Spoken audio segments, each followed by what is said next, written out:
Pode dizer amém? Amém.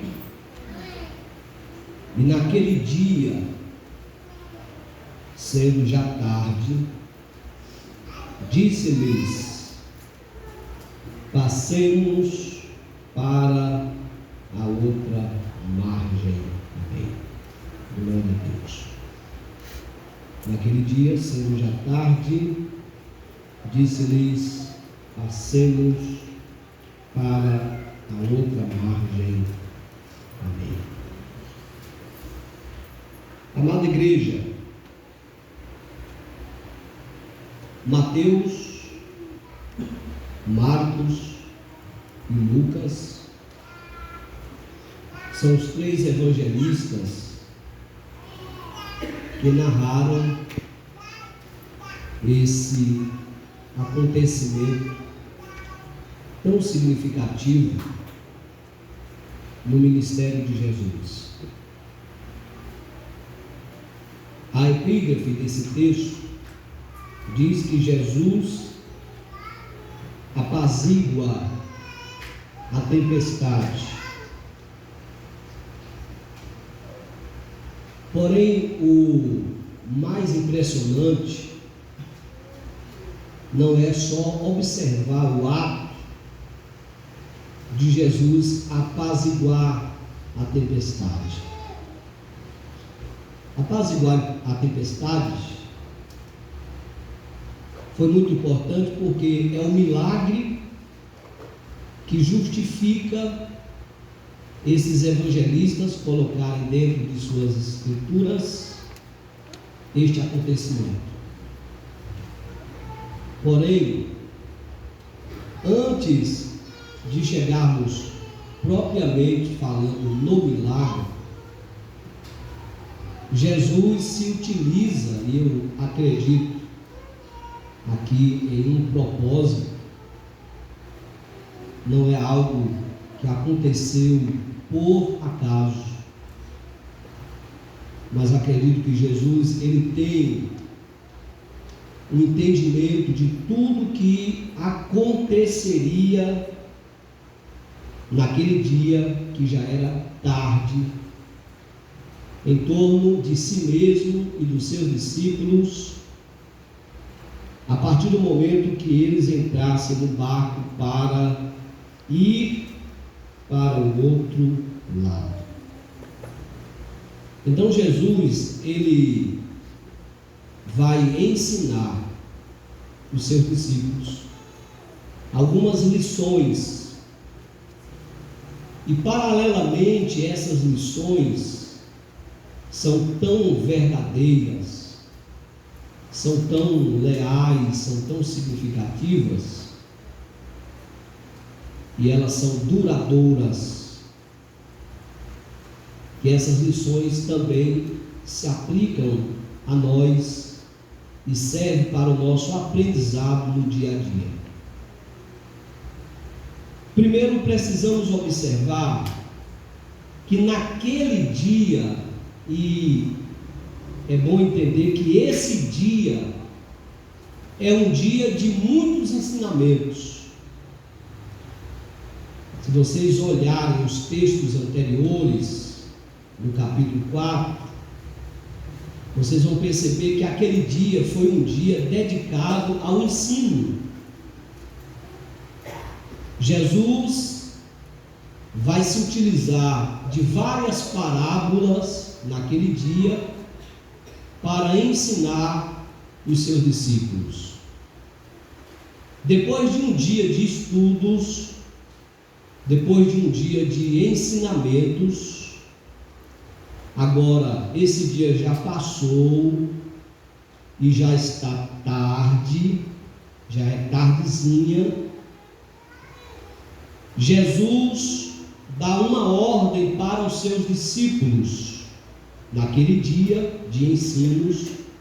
Sendo já tarde, Jesus disse para os seus discípulos: passemos para a outra margem. No mínimo, entrar em uma embarcação para uma travessia de aproximadamente 14 quilômetros, considerando que aproximava mais do que depressa o período noturno, o período da noite, considerando que ao anoitecer eles poderiam ser submetidos a fatores da natureza, como por exemplo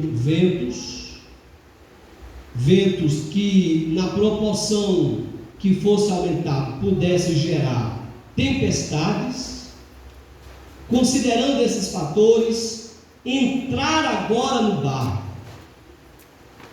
e passar para o outro lado é um pouco arriscado.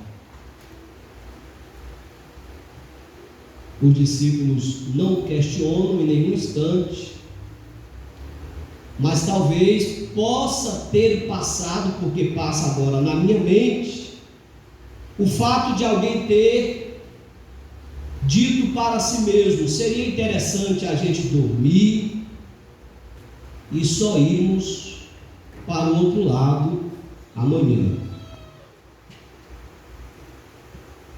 porque já é tarde. Navegar à noite é submeter a perigos, e muitos deles desconhecidos. Então poderíamos adiar a viagem e evitar possíveis perigos que nós possivelmente poderemos enfrentar na viagem. A primeira lição a ser observada, além do fato daquele dia que está se encerrando ser um dia de ensinos, a lição que se deve observar no fato de já ser tarde, é que aprendemos com Jesus que o nosso tarde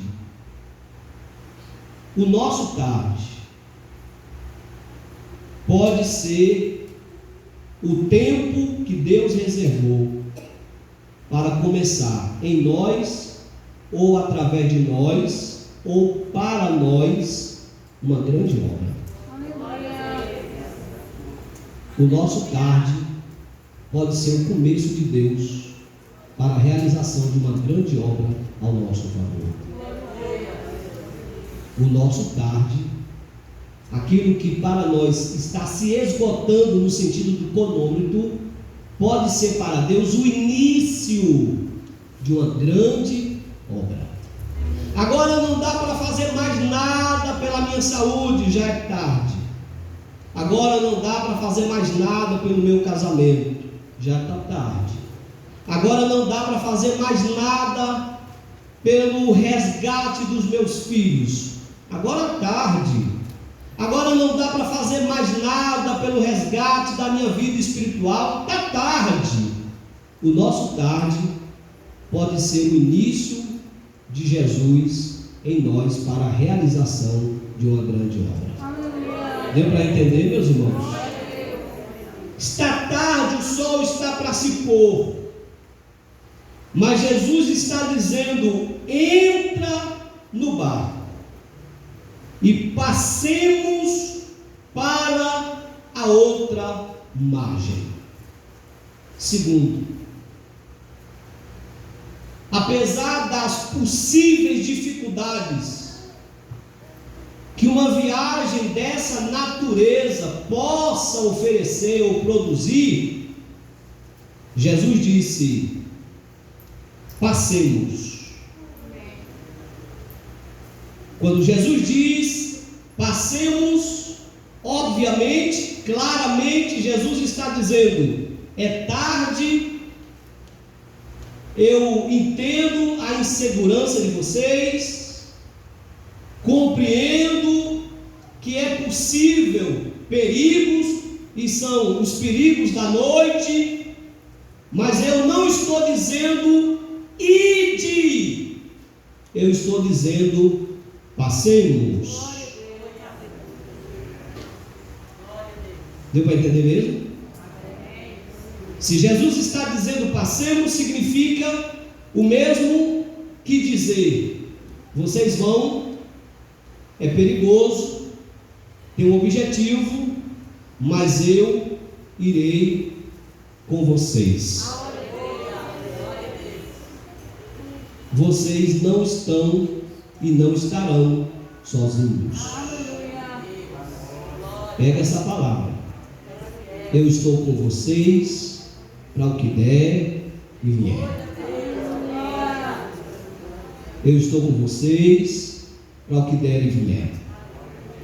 Jesus está dizendo: nesta peleja que é produzido por uma viagem que nós conhecemos pelo contexto que ela será uma viagem perigosa, Jesus está dizendo: nesta peleja eu estarei de mão dadas, abraçado, presente, ativo, constante, apercebido, disposto, ajudador. Passemos para o outro lado. Quando Jesus faz uma proposta para os seus discípulos, para os seus servos, para a sua igreja, e que ele usa o termo passar, no plural, passemos, isso deve, no mínimo, gerar em nós uma confiança. É isso que eu quero que você entenda. Eu estou passando por uma luta, mas eu entendo, eu tenho conhecimento que eu não estou sozinho nesta luta. Então, é tempo de cessar o lamento. É tempo de cessar o lamento. É tempo de não dar mais brechas para a incerteza. Preste atenção. Que não haja nos teus lábios declarações de incerteza. Que não haja na tua mente pensamentos de incerteza, gerando em ti insegurança, desconforto, falta de paz, falta de sono, descontrole nas suas emoções e saúde. Porque Jesus, que almeja a tua chegada nos tabernáculos eternos, quando te convidou para essa jornada, Ele não disse: vá, se vira, vê o que possa fazer. Ele disse: passemos, eu vou contigo, estarei do teu lado, eu vou te ajudar em toda a viagem, em todo o percurso. Louvado seja o nome de Jesus. Eu vou melhorar a informação porque eu vou dar no detalhe. É preciso eu dizer: Deus está contigo. Vou falar mais: você não está sozinho. Pode até ser que as circunstâncias da vida possam lhe trazer uma sensação de solidão, mas eu quero te dizer que desde o início Jesus falou contigo: passemos, Ele está de mão dada contigo para te ajudar nessa jornada, nesta caminhada. Então fortalecei a vossa fé, porque o Senhor é contigo para te ajudar em todas as suas necessidades. Louvado seja o nome de Jesus. Agora, quando Jesus diz: passemos para a outra margem, Jesus está dando uma direção e Jesus está dando um destino. Jesus está dizendo: nós temos um objetivo, e o nosso objetivo é chegar na outra margem. Aleluia. Dentro desta circunstância, nesse cenário, Os discípulos ainda nem entraram no barco. Aqui ainda eles nem entraram no barco. Mas quando Jesus disse, passemos, garantindo a sua presença, para a outra margem, quem conhece Jesus e é inteligente sabe, eu não sei o tempo que a viagem vai durar. Eu não sei se o barco vai enfrentar instabilidade sobre as águas. Eu não sei quantas vezes eu terei que remar para chegar. Eu não sei se algum barco pirata vai me abordar na jornada. Mas eu sei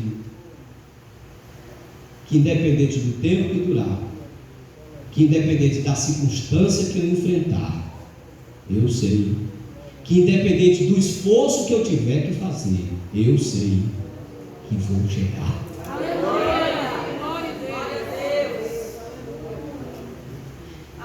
Esta é uma jornada segura.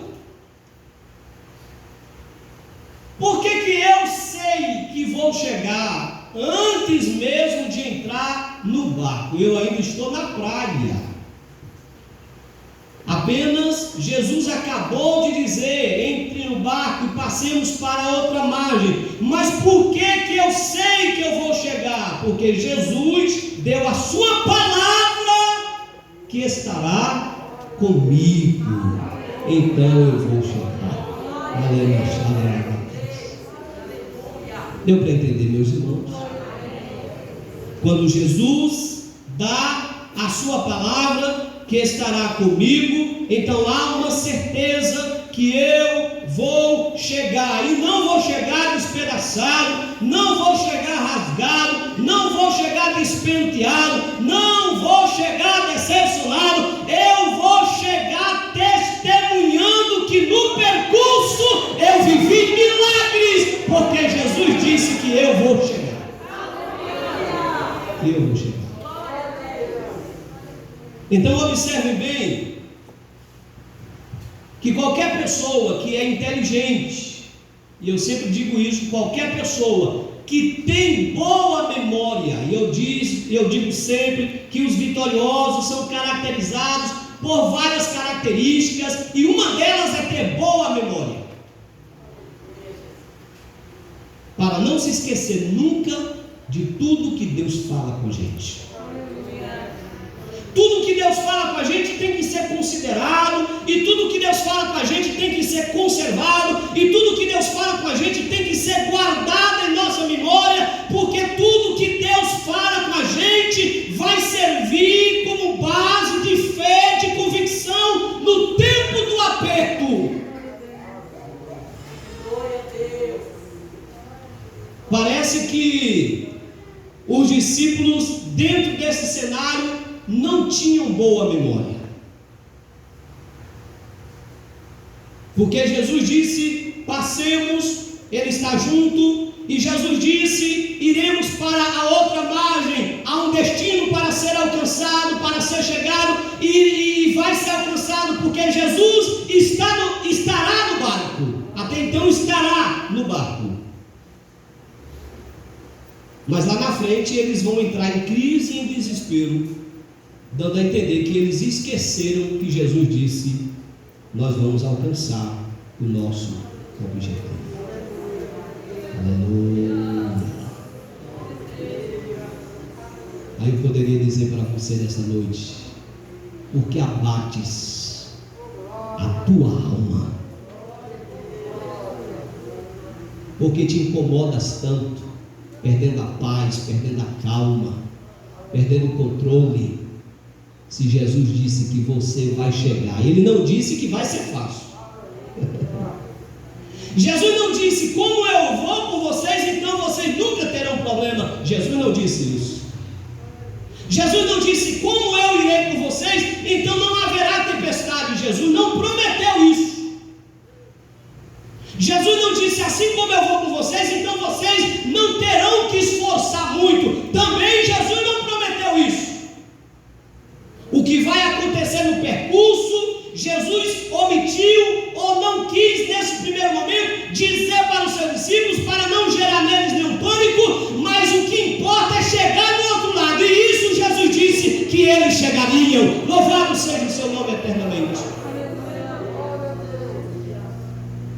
Bíblia diz, verso de número 36, e eles, deixando a multidão, interessante, o levaram consigo, assim como estava no barco, e havia também com eles outros barquinhos.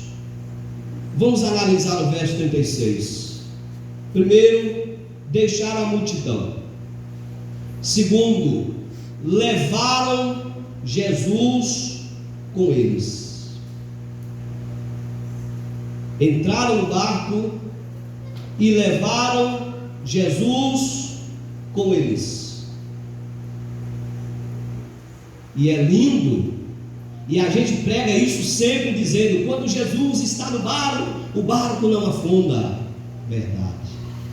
Quando Jesus está no barco, a vitória é certa. Verdade. Só que eles cometeram um erro capital. Levaram Jesus para o barco e levaram Jesus na viagem com eles no barco, mas não priorizaram a direção do barco a Jesus. Segura aí na cadeira, porque pode ser que dói um pouco.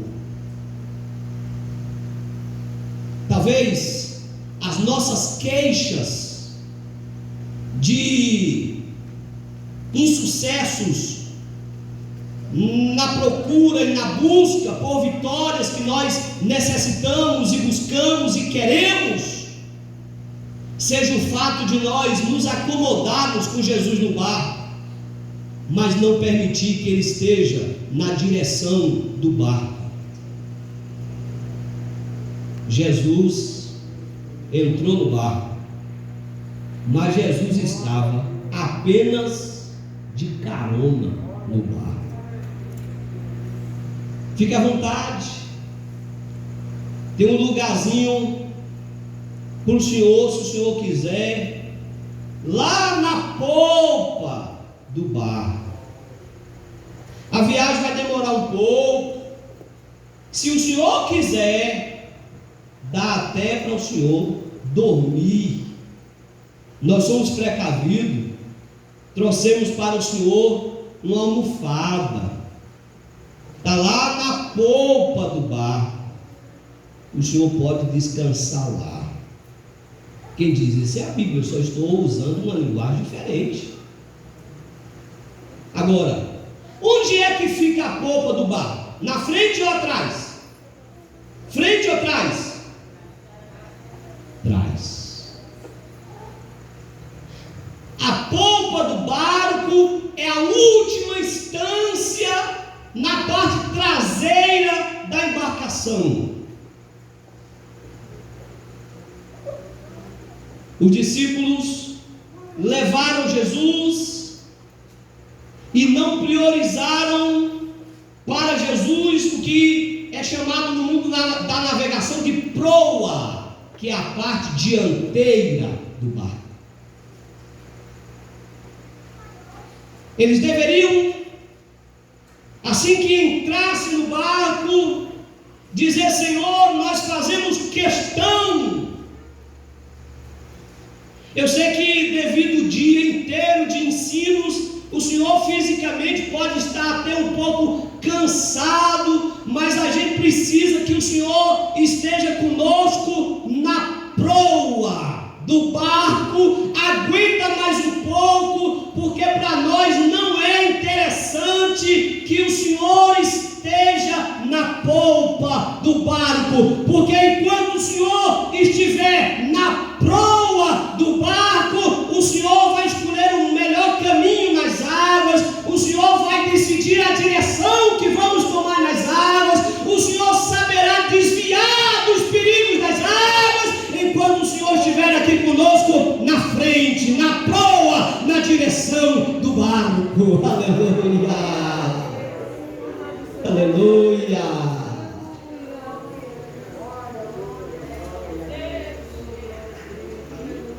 Eu não sei porque o meu casamento não está dando certo. Eu convidei Jesus, mas às vezes você colocou ele lá atrás lá na polpa do barco. Eu não sei porque o meu ministério não está avançando, porque eu disse para Jesus, pode entrar no meu ministério, mas talvez você não priorize, você tomou a frente de tudo. E Jesus está ficando lá na polpa, na parte de trás do barco. Talvez o fato de nós nos declararmos crentes, evangélicos, protestantes, simbolicamente é trazer Jesus para nós, para a nossa casa, para a nossa vida, mas é preciso ter um conceito de qual é a prioridade que nós estamos dando a Jesus em nós. Vamos para a prática. Quando precisas tomar uma importante decisão, é você que decide? É seu marido quem decide? Faz-se uma roda à mesa e vocês decidem. Em algum momento Jesus é consultado. Pelo menos por um dia é feito um jejum para ter uma resposta de Deus. Pelo menos por algumas vezes se entra no quarto, fecha a porta para valorizar e considerar uma resposta de Deus, ou você é quem decide? É você quem sabe se Jesus fica na proa ou se ele fica na polpa. Jesus não entra no barco dizendo, por favor, eu entro, mas eu vou ficar na proa. Jesus não diz isso. Jesus entra e espera a gente decidir. Se a gente diz, Senhor, pode assumir a proa, quem sou eu para conduzir o barco com o Senhor aqui perto de mim? Eu não tenho nem coragem de estar na proa quando o Senhor está no barco. Mas existem aqueles que dizem, não, Jesus, entra, o Senhor vai de carona e pode deixar que eu fique na proa do barco.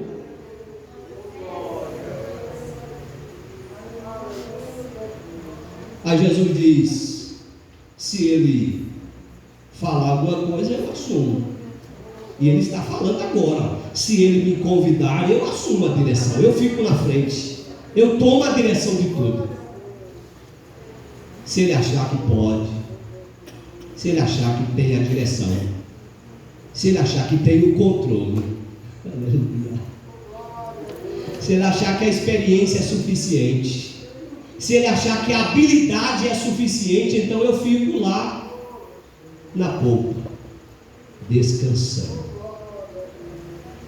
Porém, o fato de Jesus descansar em algumas causas, por nós não priorizarmos a Ele, a proa do barco, não significa que Jesus não esteja pronto para nos ajudar na hora da necessidade. Porém, o aperto será maior. Jesus foi convidado para entrar no barco. Colocaram Jesus no barco apenas como um carona. E carona não toma direção, a não ser que for convidado. Eu mesmo, quando eu entro num carro de carona, eu tenho dificuldade de abrir o vidro se o dono falar que pode abrir, se eu encontrar tudo fechado. Não sou eu quem decido se vou no banco da frente ou no banco de trás. E eu nunca digo para ele, deixa eu dirigir um pouco, porque eu estou de carona. Eu espero ser convidado. Os discípulos disseram, Jesus está de carona. Então Jesus diz, então eu vou lá para trás. Aleluia. Mas enquanto Jesus estiver atrás, nós vamos sofrer na frente. Vou falar de novo.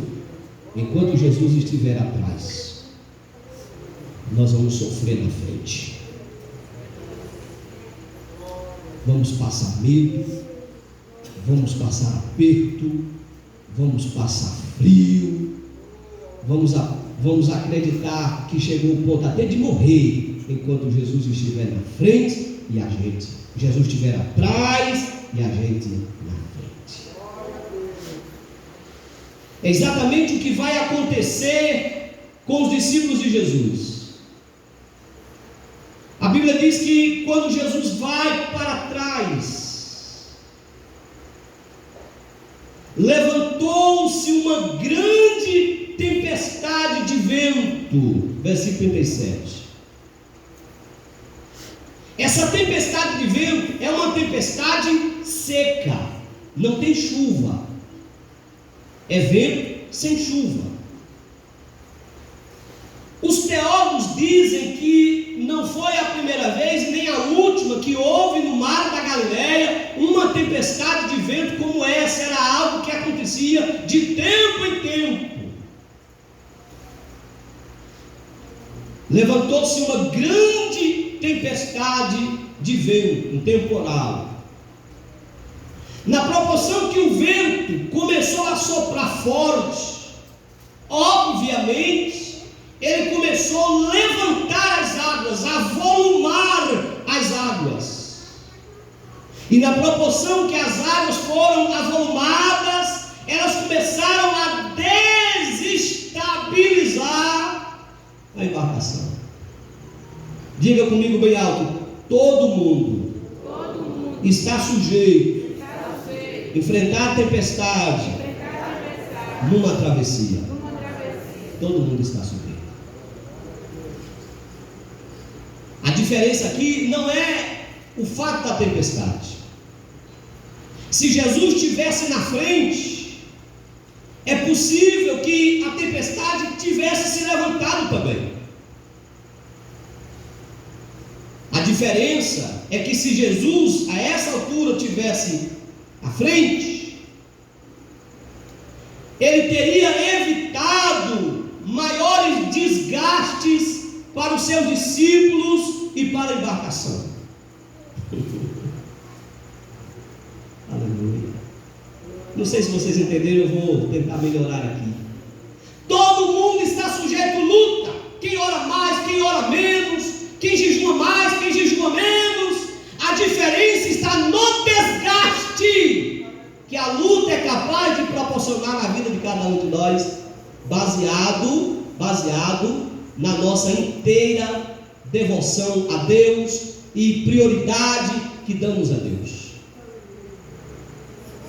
Ou seja, é possível que dois barcos estejam pareados numa mesma jornada, enfrentando uma mesma tempestade, e que um barco tenha menos prejuízo do que outro, dependendo da prioridade que se dá a Deus. Não sei se vocês entenderam agora. Aleluia. Quando a tempestade começou, a Bíblia diz que o vento avoluma as águas e as ondas agora começam a entrar na embarcação.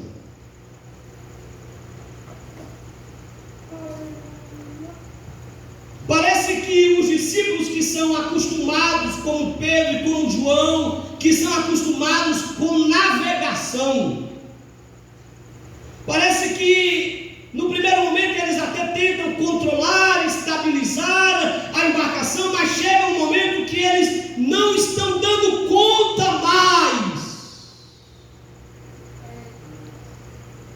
Meu Deus. E eles vão perceber que o perigo é de morte quando a água começa a entrar no mar.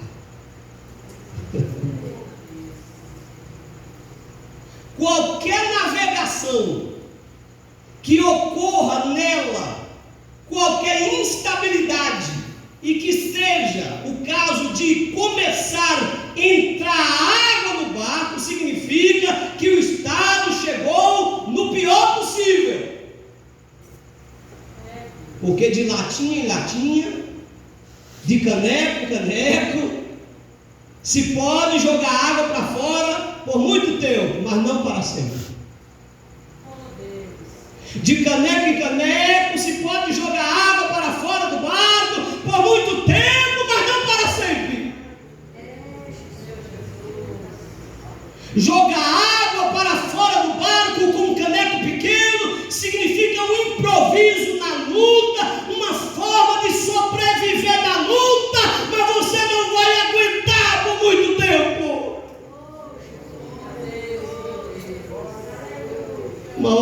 vai precisar de Jesus.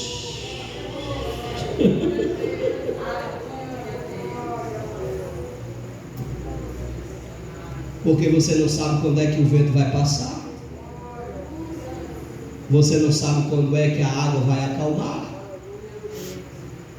Você não tem aonde buscar recurso, porque você está agora no meio do mar e você só tem um caneco para tirar água do barco.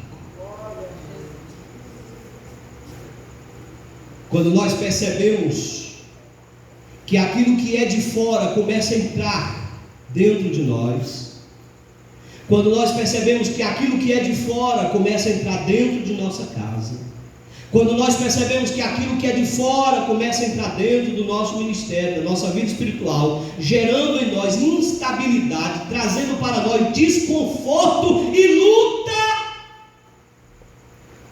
é preciso termos a sensibilidade de buscar a Jesus, reconhecendo que a nossa força, que o nosso braço, que o nosso dinheiro, que a nossa amizade, que a nossa influência não é capaz mais. Olha o que diz a Bíblia: de maneira que já se enchia de água. Barco que enche de água, o que é que acontece? O que é que acontece? E o barco já enchia, e o barco que enche de água, o que é que acontece? Afunda. Aí o versículo 38, como diz lá o Messias, né? Eu me amarro no versículo 38, porque diz assim: e ele, aqui é Jesus, e Jesus estava na popa, dormindo sobre uma almofada.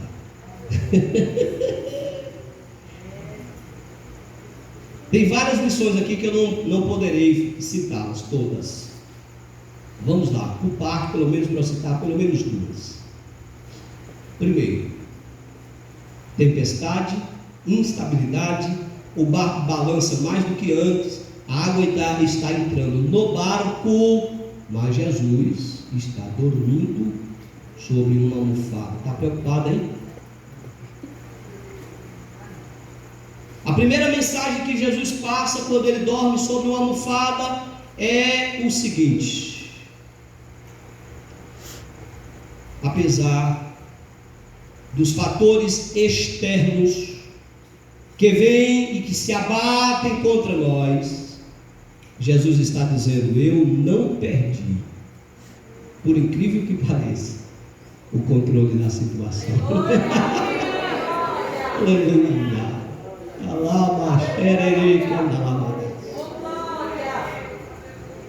A dureza é nossa. Às vezes a falta de sabedoria é nossa, mas Jesus estará sempre no controle. Jesus está dizendo: vou dormir, porque o meu reino não é deste mundo, o meu propósito não foi cumprido ainda, eu tenho um objetivo para ser alcançado, então não vai ser esta viagem que vai terminar com tudo, não vai ser as águas que vêm de fora que vai afundar esta embarcação. Jesus está dizendo: na última hora eu me levantarei, resolverei o problema, porque eu estou, eles não sabem, mas eu estou no controle de tudo.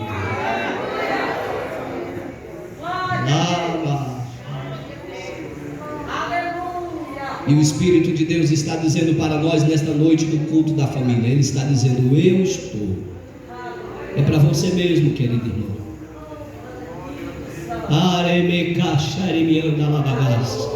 O Senhor está dizendo repetidas vezes para nós nesta noite: eu estou no controle de todas as coisas, mesmo que falte sensibilidade de alguns para entender o meu propósito, a minha vontade, mesmo que falte sensibilidade de alguns para entregar o remo e a direção do barco em minhas mãos. Jesus está dizendo: mesmo assim eu não perdi o controle das coisas.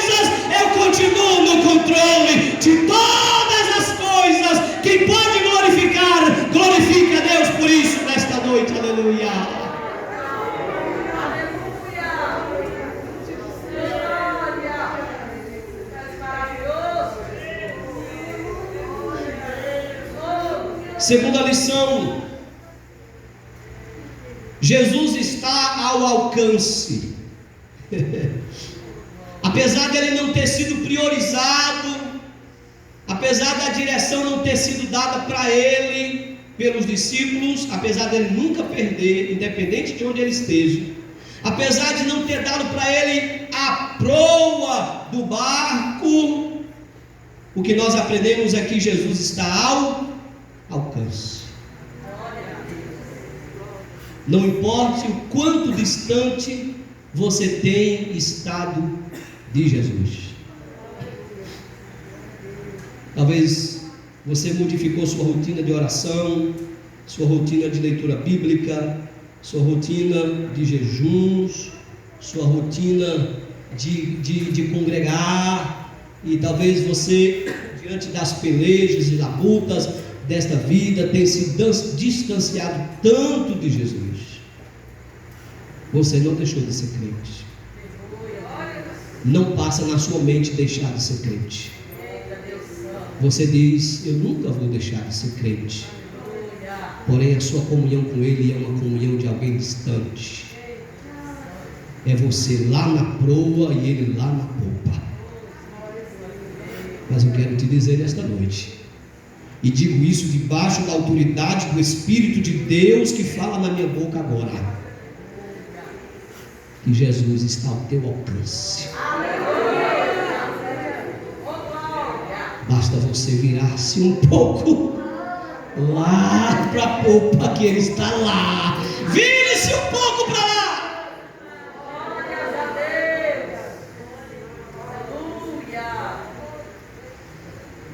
Sabe aquele sono, aquele sono de um olho fechado, outro aberto? Sabe aquele sono que daqui a pouco eles vêm aqui? Daqui a pouco eles quebram essa dureza, daqui a pouco eles quebram essa resistência. Eu vou ver até que dia eles vão aguentar, eu vou ver até que hora eles vão aguentar, eu vou ver até que hora eles vão deixar entrar água no barco. Eu estou aqui, Jesus está dizendo: eu estou aqui, eu estou só esperando e vendo até que hora ele vai resistir sozinho. Aí correram ao encontro de Jesus. Jesus estava na popa, dormindo sobre uma almofada. Aí diz assim: e despertaram-no, dizendo-lhe: mestre, não te importa que pereçamos? Mestre, nós estamos para morrer. Mestre, nós perdemos o controle do barco, está à deriva. Mestre, o vento e as ondas nos envolveram, não temos controle mais de nada. Mestre, o pior já está acontecendo, que o de fora já está entrando no barco, e a água que entra no barco afunda o barco. Mestre. Aí a Bíblia diz que Jesus despertou. Jesus despertou. E Jesus repreendeu o vento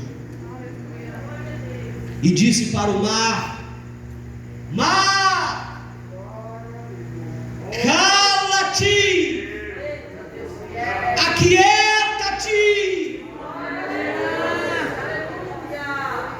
E o vento e o mar se aquietaram. Aí a Bíblia diz assim: e houve grande bonança. Quando a Bíblia diz houve grande bonança, o que a Bíblia quer expressar é que houve um estado de calmaria ainda maior do que o estado antes de começar a tempestade. Deu para entender? Deu para entender? Quando a Bíblia diz houve uma grande bonança, a Bíblia está dizendo o estado depois da ordem de Jesus voltou a ser melhor do que o estado primário antes de começar a navegação. Vai voltar a ter paz na tua casa, vai voltar a ter saúde na tua casa, vai voltar a ter pão sobre a tua mesa, porque Jesus está dizendo a dificuldade: cala-te, para-te, detenha-te, porque Ele está com a sua mão estendida para fazer milagre ao teu favor. Se você